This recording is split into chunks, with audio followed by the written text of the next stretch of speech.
Good morning students. आज हम कर रहे हैं फोर्थ चैप्टर यूनिट सेकंड का मोशन इन ए प्लेन। इसके बारे में कुछ पढ़ने जा रहे हैं। तो जो हमारे पास फर्स्ट टॉपिक है वो है motion with uniform velocity in a plane.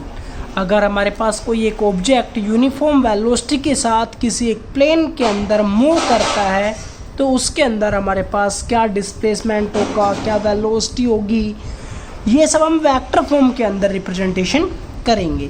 तो सबसे पहले हमने मानना है कि एक ऑब्जेक्ट है एक्स वाई प्लेन के अंदर मूव करता है विद वेलोसिटी v के साथ। Let the object be at a at time t1। Time t1 के ऊपर वो ऑब्जेक्ट इस पोजीशन के ऊपर है और कुछ टाइम के बाद टाइम t2 के ऊपर वो ऑब्जेक्ट b पोजीशन के ऊपर है। तो इसके अंदर हमारे पास डिस्प्लेसमेंट क्या होगा। तो पीछे भी हम इस टॉपिक के बारे में कुछ जनरल बातें पढ़ चुके हैं कि जब हमारे पास O से A तक का जो पोजीशन वेक्टर होगा ये होगा इनिशियल पोजीशन वेक्टर, यानी कि ये वाला जो वेक्टर है इसको हमने नाम दिया है R1 वेक्टर और that is initial position vector. कुछ टाइम के बाद जब हमने देखा तो वो ऑब्जेक्ट B पोजीशन के ऊपर था तो हमारे पास ये वाला जो वेक्टर हो गया ये हो गया फाइनल पोजीशन वेक्टर। अब जो डिस्प्लेस हुआ वो ऑब्जेक्ट A से B तक और इस डायरेक्शन में हुआ तो जो हमारे पास डिस्प्लेसमेंट होगा वो A टू B यानी कि ये वाला होगा। तो हम डिस्प्लेसमेंट को क्या लिखेंगे, that is A B vector. Clear. अब देखो triangular law of vector addition के अकॉर्डिंग हम इस वेक्टर को प्लस इस वेक्टर को इस वेक्टर के बराबर लिख सकते हैं। क्लियर।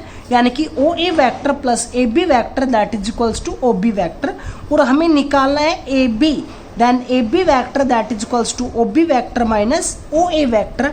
हमने जो R1 पोजीशन वेक्टर लिखा है इसके कोऑर्डिनेट्स लिए हैं x1 y1, then R1 vector को आप लिख सकते हो x1 i cap plus y1 j cap के बराबर और जो b जो आपने पॉइंट लिया है इसके पोजीशन कोऑर्डिनेट्स है x2 y2।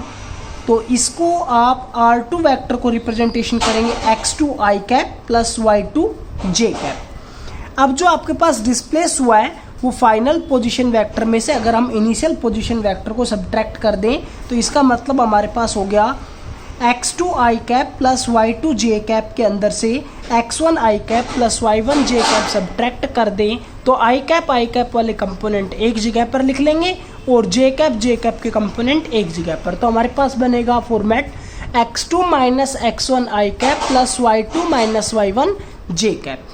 तो ये हमारे पास किसके बराबर आया, that is R2 vector minus R1 vector और that is displacement vector then AP vector that is equals to x2 minus x1 i cap plus y2 minus y1 j cap. जो हमारे पास सेकंड पार्ट है वो हमारे पास है velocity का। तो velocity that is rate of change of displacement per unit time, यानी कि displacement divided by time taken. Displacement हमारे पास क्या है, ए बी वैक्टर और ए बी वैक्टर को हम क्या लिख सकते हैं, that is R2 vector minus R1 vector. और कितने टाइम के अंदर चेंजमेंट हुआ, जो मैंने स्टार्टिंग के अंदर ही बताया कि जब वो पोजीशन A के ऊपर था तब टाइम T1 है और पोजीशन B के ऊपर है तब टाइम T2 है।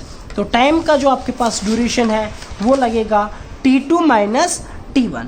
तो आप लिख सकते हैं V vector that is equals to R2 minus R1 vector divided by T2 minus T1।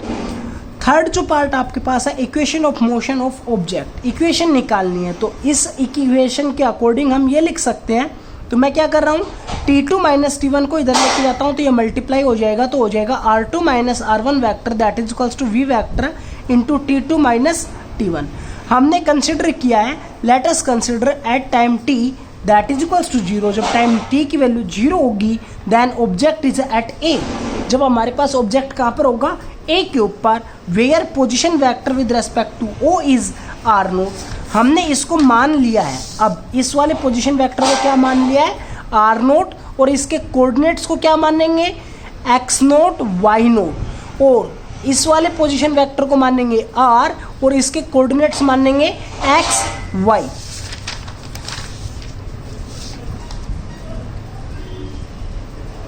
Let the object go to point B x y after time t whose position vector with respect to O is R vector.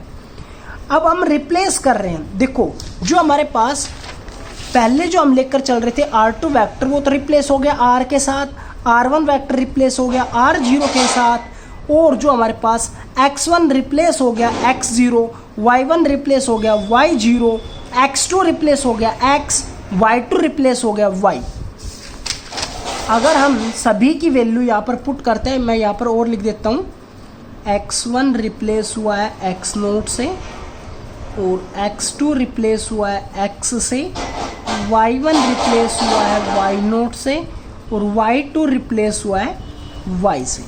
अगर हम सभी की value यहाँ पर put करेंगे तो आगे हमारे पास क्या मिलेगा वो देखते हैं। तो हमारे पास इस इक्वेशन के अकॉर्डिंग ये बन रहा है R माइनस R1 की जगह पर R0 that is equals to V, T2 की जगह पर T, T1 की जगह पर 0, then R minus R0 that is equals to V vector into T minus 0, और R इस R0 को इधर भेजेंगे तो प्लस का हो जाएगा, तो R0 plus V vector into T।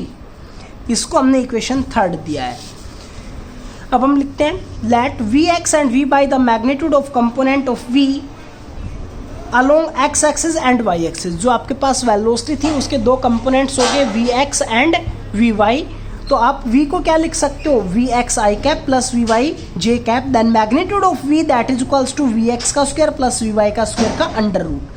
R0 को आप क्या लिख सकते हैं, X0 i cap plus Y0 j cap, जो अभी मैंने पीछे बताया था कि X को रिप्लेस किया गया है X1 को X0 से, X2 को X से, Y1 को Y0 से, Y2 को Y से, ये हम यहाँ पर यूज कर रहे हैं। Then R0 that is equals to X0 i cap plus Y0 j cap, R that is equals to X i cap plus Y j cap. इस इक्वेशन को अगर हम देखते हैं तो थर्ड इक्वेशन के अंदर जो हमारे पास लास्ट वैल्यू आई थी, इस वाली इक्वेशन के अंदर इनकी वैल्यू पुट करते हैं तो हमारे पास क्या होता है, X i cap plus Y j cap that is equals to X0 plus VXT i cap plus Y0 plus VYT j cap. अब हम i कैप वाले कंपोनेंट्स एक साथ लिख लेते हैं, j कैप वाले कंपोनेंट्स को एक साथ लिख लेते हैं। तो i कैप का इधर क्या है, left hand side x, then x that is equals to, इधर i कैप का कंपोनेंट क्या है, X0 प्लस VXT, तो x that is equals to X0 plus VXT के इक्वल होगा। इसी तरह j कैप के कंपोनेंट क्या है y, और इधर j कैप के component Y0 plus VYT, then y that is equals to Y0 plus VYT। Equation of path, हमारे पास ये वाले जो इक्वेशन है x that is equals to X0 plus VXT, यहाँ से हम t की वैल्यू निकालना चाहते हैं तो इसको अगर हम इधर भेजेंगे तो हमारे पास क्या हो जाएगा, x माइनस इधर जाके क्या हो जाएगा minus X0 that is equals to VXT, और t that is equals to x minus X0 by VX। ये वाली जो वैल्यू हमारे पास टाइम की आई है ये हम इस इक्वेशन के अंदर पुट करेंगे तो हमारे पास क्या हो जाएगा, y that is equals to Y0 plus Vy into X minus में X0 बाई VX। ये हमने t की जगह पर वैल्यू पुट की है। अगर हम इससे देखते हैं तो हमारे पास एक इक्वेशन बन गई y that is equals to Y0 plus Vy plus VX, divided के अंदर क्या है Vy डिवाइडेड बाई VX।